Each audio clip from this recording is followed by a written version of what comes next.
We are caring about race every bit as much as white supremacists care about race. We have to get to a place where skin color is no more interesting to us than eye color or hair color. Sam Harris and Joe Rogan are the worst type of liberals. As a philosopher and neuroscientist, Sam Harris initially rose to prominence as one of the so-called Four Horsemen of Atheism, which included biologist Richard Dawkins, author and journalist Christopher Hitchens, and philosopher Daniel Dennett. In those days, he was largely known for his vociferous critique of religion, focusing somewhat on Islam. Harris was involved in several high-profile debates with theists and apologists, including William Lane Craig, Jordan Peterson, Deepak Chopra, among others. After building a somewhat substantial public profile, he pivoted to a podcast originally named Waking Up with Sam Harris, which was eventually rebranded to the Making Sense podcast. In the early years of his podcast, Sam did largely still host discussions revolving around religion and theism in general, but has slowly pivoted away from that subject in recent years. Joe Rogan, on the other hand, is a former Taekwondo state champion in Massachusetts, former game show host, stand-up comedian, and an MMA commentator for the Ultimate Fighting Championship, or UFC. In December 2009, Joe Rogan would launch his first free podcast, eventually naming it The Joe Rogan Experience, growing it into one of the most downloaded podcasts ever. As previously mentioned, Sam Harris tackled religion and theism in his public appearances and debates, at least initially. But perhaps recognizing that he would need to diversify his range of topics to maintain relevance and widen his potential audience for speaking gigs, Harris began pivoting to topics such as AI, morality, meditation, politics, and most recently and prominently, race. Over the years, Harris has developed a reputation for having highly educated intellectuals on his podcast to discuss their given expertise. For Rogan, his path to podcast megastardom was a bit more of a meandering path. Initially having a video editor he hired essentially follow him and record him doing stand-up and other activities.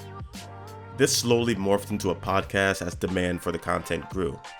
As the Joe Rogan Experience has grown into the behemoth podcast that it is today, he has had a litany of guests ranging from MMA fighters, scientists, politicians, stand-up comedians, and many more. Sam Harris and Joe Rogan converge as members of the so-called intellectual dark web, a term coined by mathematical physician Eric Weinstein and popularized by journalist Barry Weiss.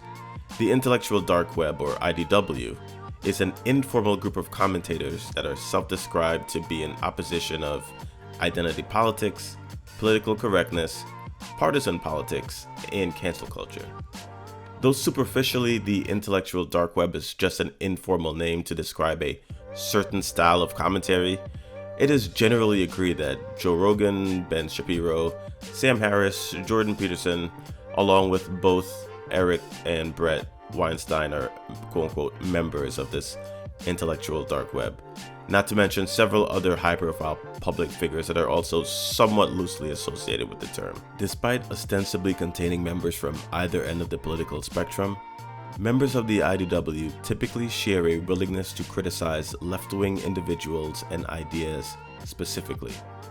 Even if not technically a political commentator himself, Joe Rogan is known for having political analysts and commentators, as well as politicians from varying ends of the spectrum.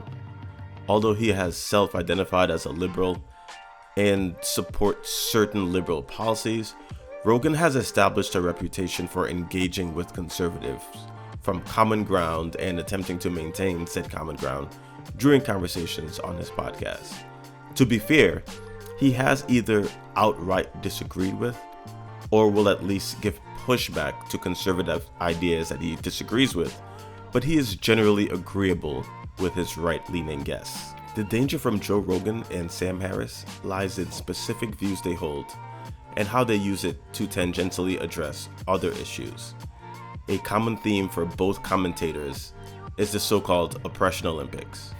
Again, for the uninitiated, the idea behind the Oppression Olympics from a conservative standpoint or a right-wing perspective is that there is an imagined list of marginalized groups ranging from minorities, women, members of the LGBTQ+ community, and members of these groups, especially those with overlapping identities, are ranked on this imaginary list and attempt to claim a specific level of entitled victimhood based on their identity.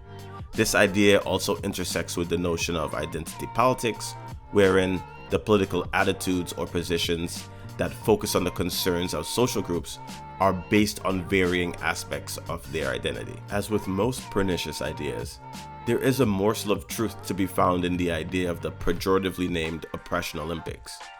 Individuals among different identity groups are viewed and treated differently based on those very identities.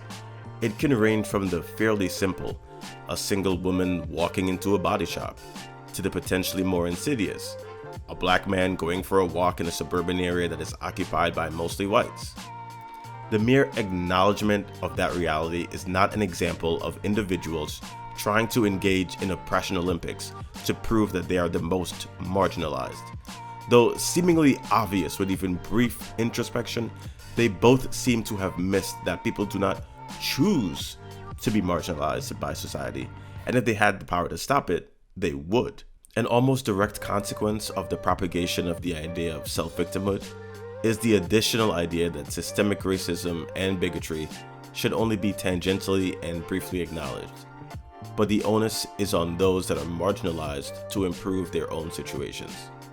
While in passing, this may seem like a positive, self-empowering message, it serves as nothing more than an excuse to shelve the palpable effects of malevolent, systemic structures as those of a bygone era.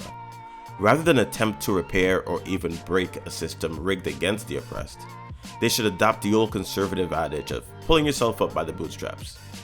If this still sounds reasonable, recognize that one can simultaneously rail against the system rigged against them while doing the best they can with their current circumstances. Outside of trying to, and in some cases successfully, convince minorities and other marginalized groups that their oppression is imagined, this idea has the additional side effect of ushering a certain demographic towards more dangerous, far-right, and more specifically, alt-right ideologies.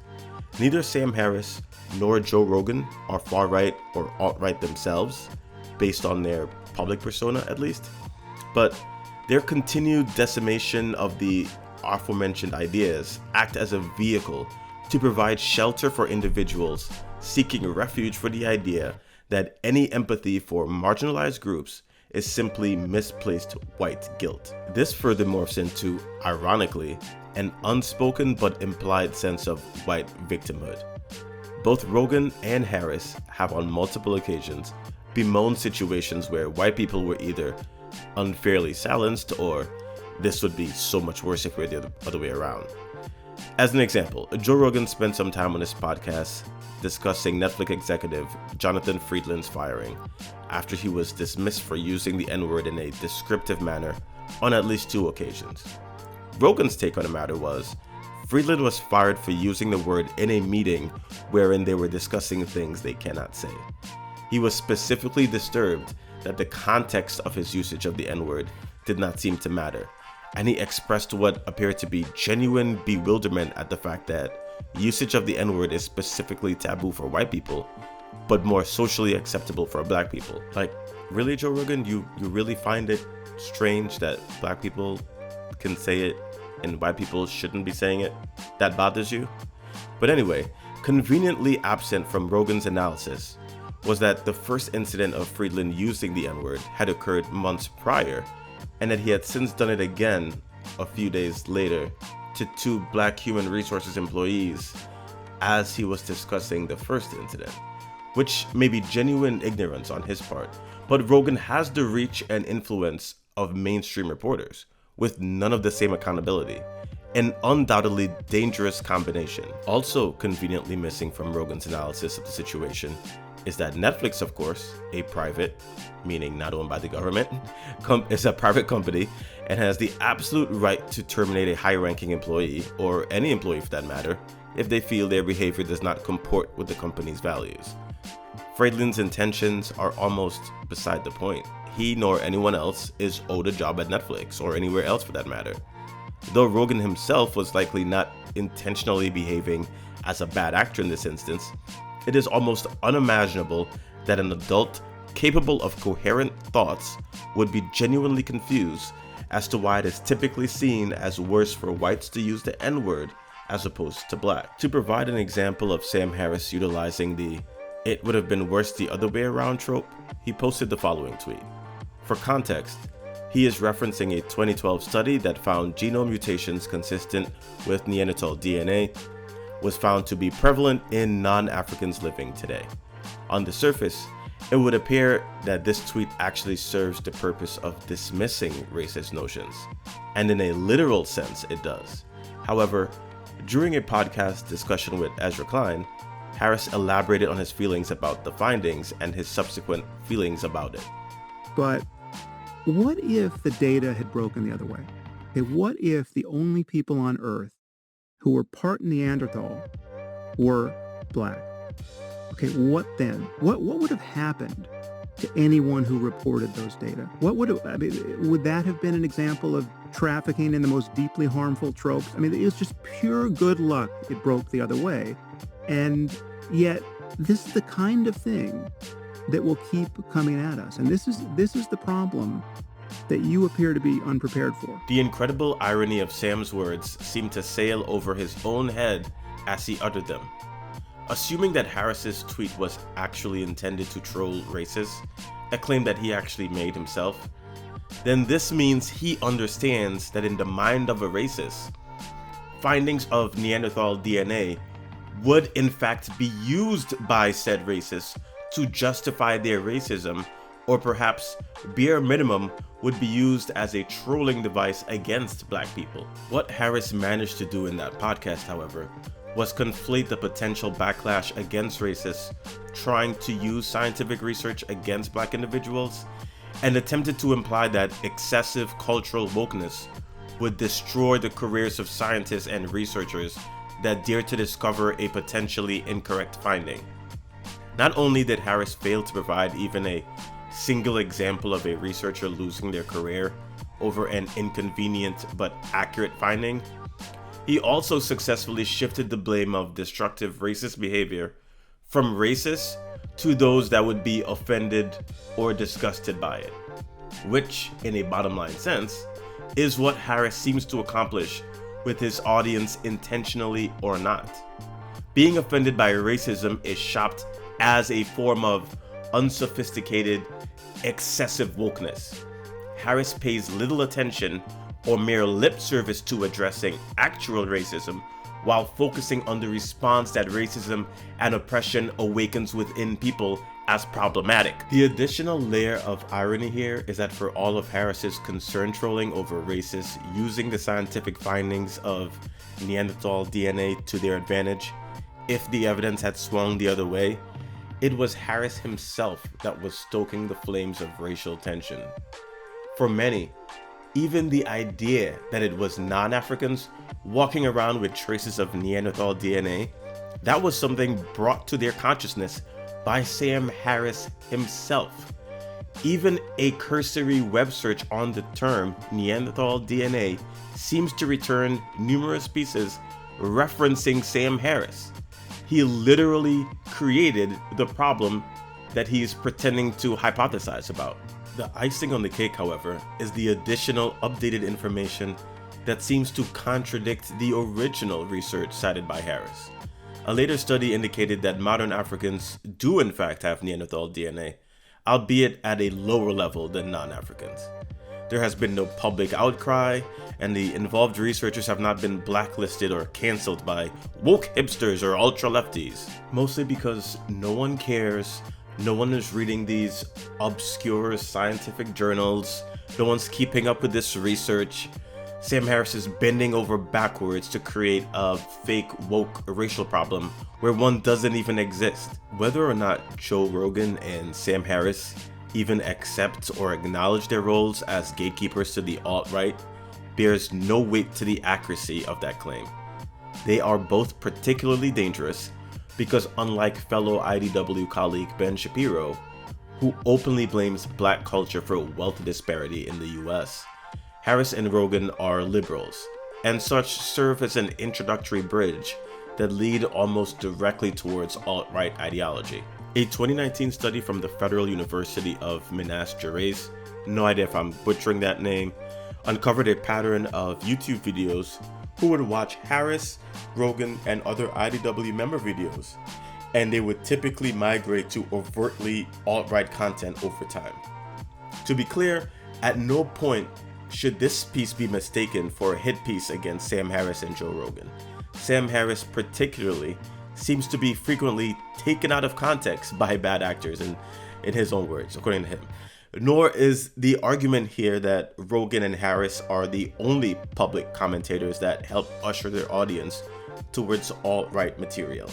As previously mentioned, they are both liberals and both hold morally conscientious views on many topics.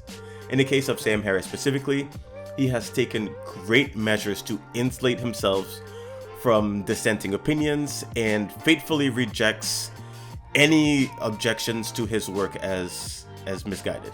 Joe Rogan, on the other hand, he seems to be far less insidious, and he rather seems to make it a point to placate members of his audience from both ends of the political spectrum. He tries to appear as a sort of a enlightened centrist. Regardless of their underlying motives, however, not pointing out the danger that they currently pose would be a failure. Thank you so much for making it this far. You are the GOAT, and I deeply appreciate you. Quick note, if it seemed like some of the information in this video was dated, it's because it is. I actually wrote this script back in August of 2020 as an article originally, but I decided to put it up as a video because it still seemed relevant. And please like, please subscribe, and if you want to support, head over to patreon.com/progressivewriter. I appreciate you.